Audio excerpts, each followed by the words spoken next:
Don't get me wrong, guys. Jasmine is hot, no doubt about that, but sometimes it gets a bit tiring and boring when you see the same thing over and over.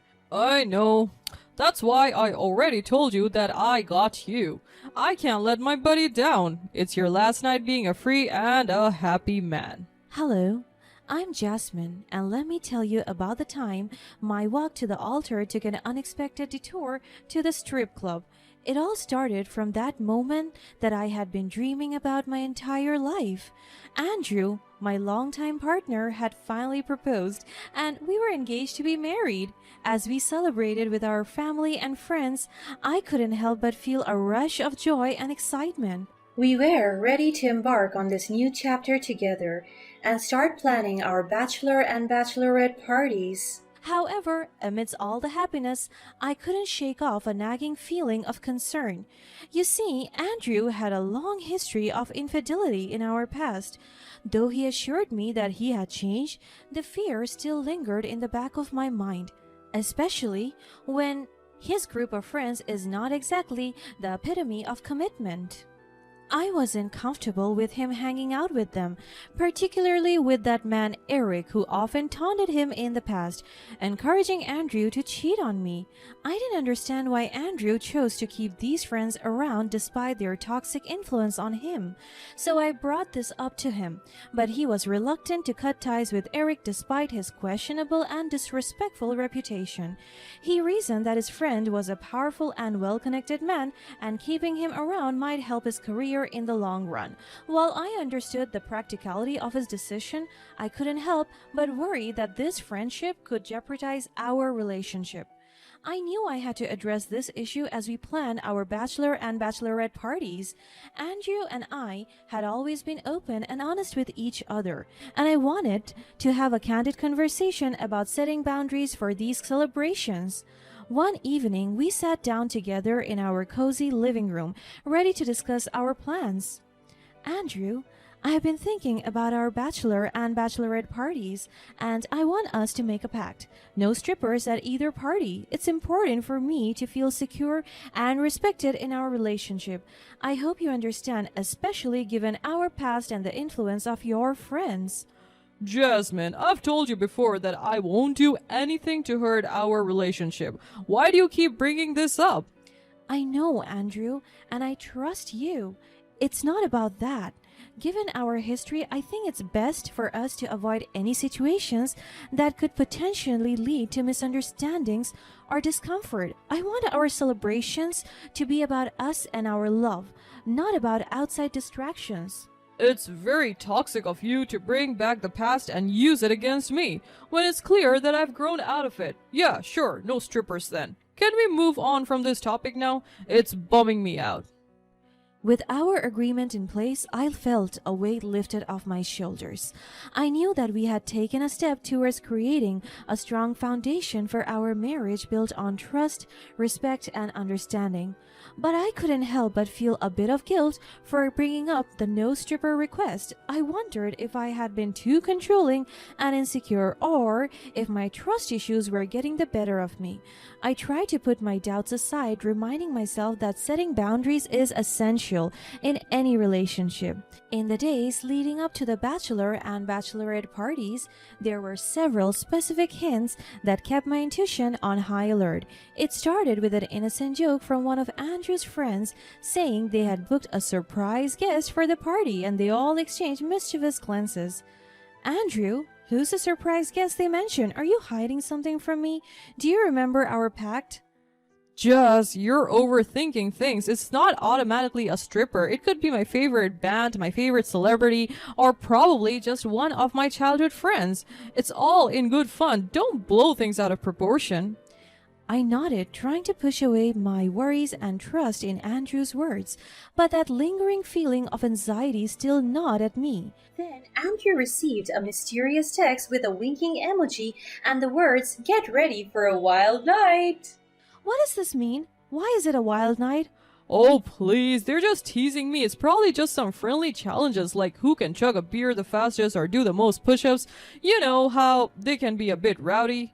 I tried my best to trust him and convince myself again that it was all just innocent fun. A day later, my girls and I were preparing for my bachelorette party. I overheard my phone beep with voicemail notification. Curiosity got the better of me, and I checked it, hoping it was something important. But as I listened to the message, my heart sank. Hey man, you won't believe the incredible surprise we have got lined up for your bachelor party tonight. I pulled some strings and managed to book the hottest stripper in town.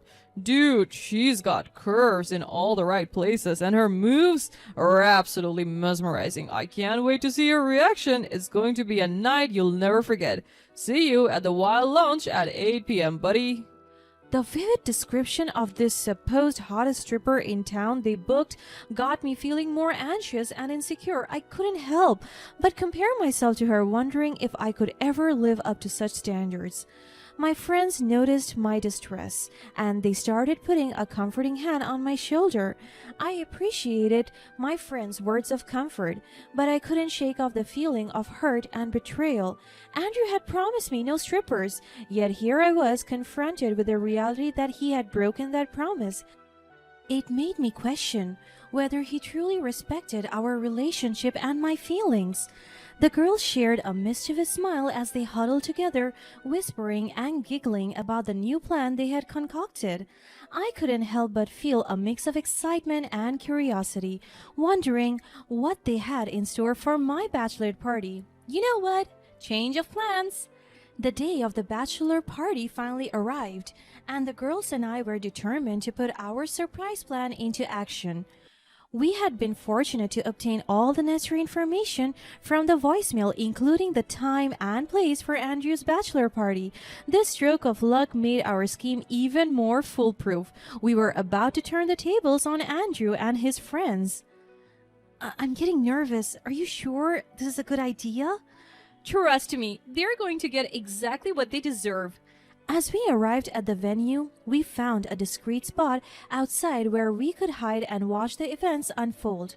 We peered through the windows, watching Andrew and his friends eagerly anticipating the hottest stripper they were promised. My heart raced with anticipation, and I couldn't wait for their reactions when we make our entrance. Just then, a car pulled up and a woman stepped out. She fit the description from the voicemail perfectly, alluring and confident. As she was about to enter, my friend Eve barely stepped forward. Excuse me, we need to talk to you before you go in. Who are you? I have a job to do. Step aside. We're friends of the bride-to-be, and we need to discuss something important. With a raised eyebrow, the woman followed us to a more private corner. We explained the situation and how Andrew had lied about not having any strippers at his party. To our surprise, the woman listened attentively and didn't seem upset at all. Look, I get it. I'm just here to do my job, and I don't want to cause any trouble for you or the groom. But I've got a reputation to uphold, so I'll still need to be compensated. We knew about this, of course, so we came prepared. We handed her an envelope containing some money, and she gave us a nod of appreciation. Thanks for being cool about this. We really appreciate your understanding and cooperation.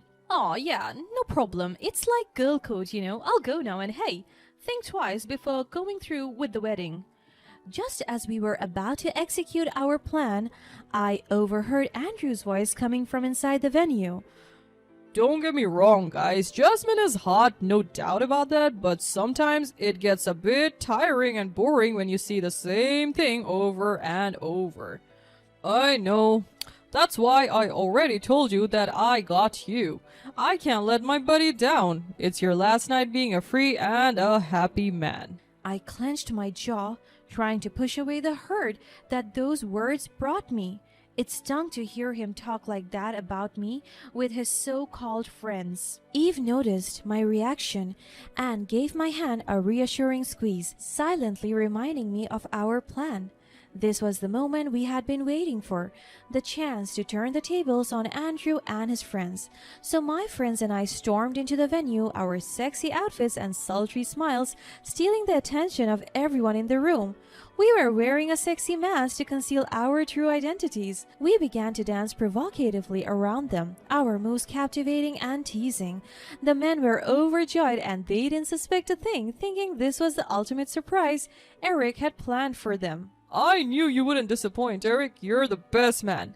We circled around the men, playfully tying them up with silky ribbons, making sure they couldn't escape. We continued to dance and strip down to their underpants, while taunting them as they struggled to break free from the surprise captors. As we continued to dance and tease, the music suddenly switched to a familiar voicemail, the very voicemail that Eric had left boasting about the hottest stripper they were about to see. Hey man, you won't believe the incredible surprise we have got lined up for your bachelor party. I pulled some strings and managed to book the hottest stripper in town. Dude, she got curves in all the right places and her moves are absolutely mesmerizing. I can't wait to see your reaction. It's going to be a night you'll never forget. See you at the Wild Lounge at 8 p.m., buddy. The men's expression changed from excitement to confusion, and their eyes darted around the room as they tried to figure out how we had gotten hold of the voicemail. What the hell? Wait a minute, Eric. That voicemail was just between us. I know. I didn't. It's not what. I'm not part of this. How did you guys get that voicemail? This is so creepy, man. Stop it. At that moment, a large screen in the corner flashed to life, revealing a video call with their parents. Their faces turned wide as they saw their moms and dads looking at them with disapproval and disappointment. Really, Andrew? A stripper? This is just embarrassing. We raised you better than this. You should have known better. You're getting married, for heaven's sake. Breaking your fiancé's heart and betraying her trust. No strippers, remember? Jasmine told me you two agreed on that. Oh Christ, we beseech thee, cast out the evil spirit that possess our son and his friends, and lead him on the path of righteousness. May he be cleaned of his wicked ways, and save him from the temptations that lurk in the darkness. The parents of his other friends were also there, face-palming and giving looks of disgust. It was clear that Andrew and his friends regretted their foolish decisions. We struggled to hold back our laughter, but we knew we had to hold it so we don't spoil our grand revelation too soon. As the video call continued, Andrew and his friends grew increasingly spooked and humiliated. They demanded to know who was behind this and how we had managed to get the voicemail and contact of their parents. Who are you people? How did you get that voicemail? How did you know our parents? Tell us now or we'll call the police. I removed my mask and revealed who we truly were. Surprise! It's us, Andrew, your loving fiancé and her amazing friends, or should I say ex-fiancé. The other girls followed, revealing their identities one by one. The room fell silent as the men stared at us in shock, their faces turning even redder with embarrassment. Wait, you were the strippers all along? You deceived us? Yep, just like you deceived me, Andrew. You promised there would be no strippers at the party, and yet here we are. Now all your parents can see how terrible of a man you have all become. Wait, no, I didn't mean to. Please, Jasmine, get me out of this rope and give me a chance to explain properly. Explain what? That you didn't think I'd find out? That you didn't think I deserved honesty and respect from the man I was about to marry? It's not... We weren't really going to see any strippers. We're just here to drink, right guys? We met the stripper outside and had to pay her so she wouldn't proceed with her service. Oh. You know what's really disappointing? It's not just the stripper, it's the fact that you let your friends influence you, and you chose to prioritize their idea of a fun night over our relationship. Also, great timing on betraying me right before our wedding day. I guess some people will never change. Now, since you're so clever with all our secrets and lies, then you're clever enough to get out of those ropes without our help. We're over. Let's leave, girls. With those words, I stormed out of the room, leaving Andrew with his friends. I broke off the engagement and canceled the wedding. My heart was heavy, but I knew it was the right decision. I would never let myself be married to someone I couldn't trust. As the days passed, Andrew's actions seemed to follow him like an unwanted shadow. His reputation as a man who couldn't be trusted lingered, making it difficult for him to form meaningful connections. It was almost as if the ropes of deceit he had tied himself with continued to entangle him. It was a good thing I didn't push through with getting tied to him in marriage.